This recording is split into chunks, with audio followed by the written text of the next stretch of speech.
తూర్పు గోదావరి జిల్లా కుమారదేవంలో ఇటీవల గోదావరి ఉధృతికి కోతకు గురై కూలిన సినిమా చెట్టును పరిశీలించిన ప్రముఖ రచయిత, సినీ దర్శకుడు వంశీ ఈ చెట్టు వద్ద తీసిన 18 సినిమాలను గుర్తు చేసుకుని భావోద్వేగానికి గురైన సినీ దర్శకుడు.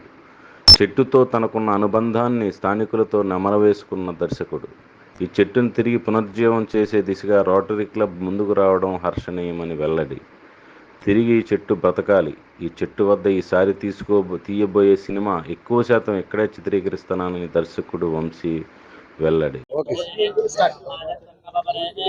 నా చిన్నప్పటి నుంచి ఈ చెట్టు తెలుసండి. నాకు ఏ వయసు అనేది చెప్పలేను.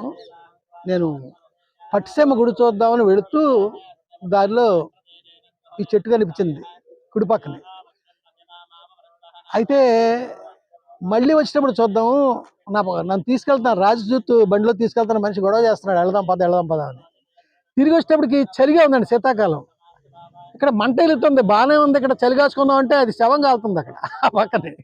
కంగారు పడిపోయి వచ్చేసి మోటార్ సైకిల్కి బయలుదేరి వచ్చాం. ఆనాటి నుంచి ఈ చెట్టుతో నాకు చాలా జ్ఞాపకాలు ఉన్నాయండి, 1, 2 కాదు. ఈ చెప్పడం కష్టం అండి, అది జ్ఞాపకాలు.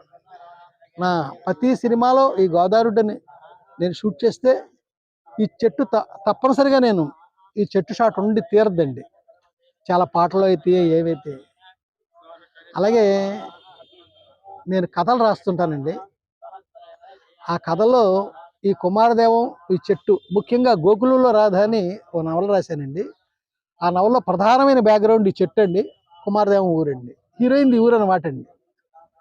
ఇలాగా మొత్తం ఈ బెల్ట్లో ఈ చెట్టుతో నాకున్న అనుబంధం, నాకు ఇష్టం. ఈ గోదావరితో ఎంత ఉందో ఈ చెట్టుతో అంతా ఉందండి. ఈ చెట్టు నిలబడిన తర్వాత మళ్ళీ ఎట్టి పసులు ఈ చెట్టు నిలబడాలండి, అది నా కోరిక. ఈ ఊరికి ఇంత పేరు రావడం కారణం ఈ చెట్టు అండి.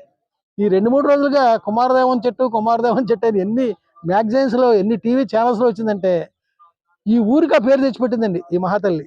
అంతకుమించి ఇంకేం లేదండి. ఈ చెట్టు మళ్ళీ బతకాలండి, నిలబడాలి. నేను మళ్ళీ ఇక్కడే ఈసారి చాలా ఎక్కువ సినిమా లెంగ్త్ ఇక్కడ తీయాలని నేను కోరుకుంటున్నాను సార్.